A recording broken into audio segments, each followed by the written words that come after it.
kepikiran nggak sih, kenapa ya banyak banget siswa yang sebenarnya pintar dan rasa ingin tahunya tinggi, malah jadi bosen di sekolah?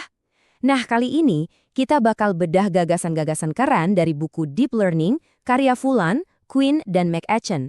Buku ini nggak cuma ngasih jawaban, tapi juga solusi yang mantap banget. Oke, pertama-tama kita harus paham dulu nih akar masalah yang coba diselesaikan sama penulis buku ini. Soalnya ini bukan masalah sepele loh, ini tuh krisis keterlibatan siswa yang sifatnya sistemik. Dan makin parah aja di sekolah-sekolah kita. Nah, ini dia pertanyaan intinya. Dan mungkin kalian juga pernah mikirin hal yang sama. Kenapa ya anak-anak yang tadinya semangat banget pas awal sekolah, kok lama-lama jadi kehilangan minat dan kayak nggak peduli lagi sama pelajaran?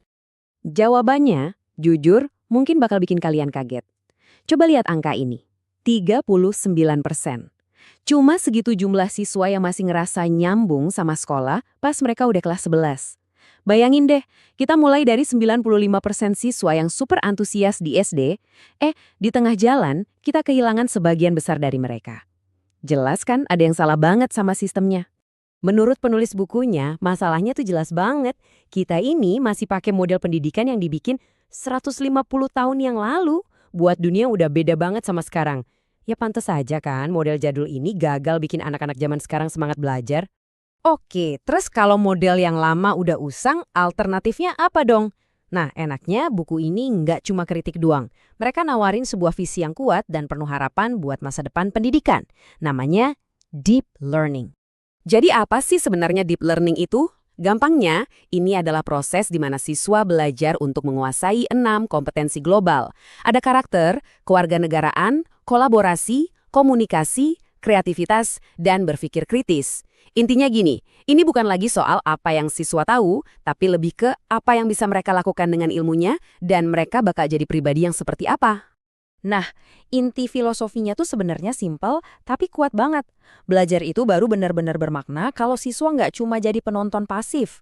Mereka harus jadi pemain utama, jadi aktor yang aktif di dunia nyata, yang bisa mengubah diri mereka sendiri, sekaligus dunia di sekitar mereka. Oke, kedengarannya keren banget ya teorinya, tapi gimana sih wujudnya di kehidupan nyata seorang siswa? Nah, yuk kita lihat beberapa kisah nyata yang bikin konsep ini jadi terasa hidup. Yuk kita kenalan sama Alex. Dia ini anak kelas 1 yang cemas banget karena dia gagap. Saking cemasnya, dia yakin gak akan ada yang mau dengerin dia ngomong. Tapi, lewat proyek-proyek belajar yang bikin dia bisa kolaborasi dan pakai teknologi buat tujuan yang nyata, Alex pelan-pelan menemukan suaranya. Dia jadi super terlibat sampai akhirnya dia berkembang pesat.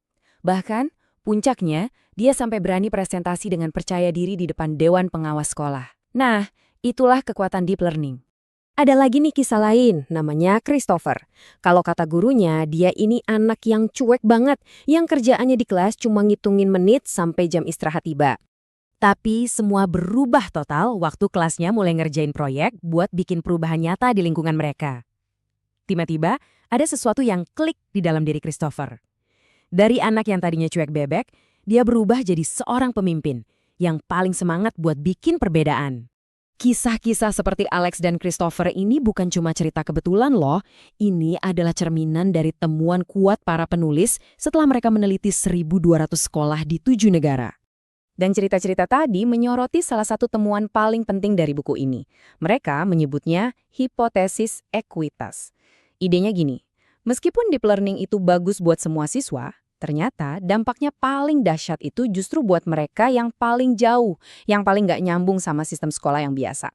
Nah, pertanyaannya, apa sih yang bikin pendekatan ini beda dari reformasi pendidikan lain yang biasanya cuma heboh di awal, terus hilang?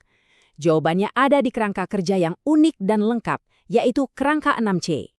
Jantung dari deep learning itu ya 6C ini. 6 kompetensi global yang dirancang buat membekali siswa biar mereka bisa sukses, bukan cuma di sekolah, tapi juga sebagai warga dunia yang aktif dan peduli. Nah, ini nih yang bikin beda. Kita mungkin udah sering ya dengar soal kolaborasi, komunikasi, kreativitas, dan berpikir kritis.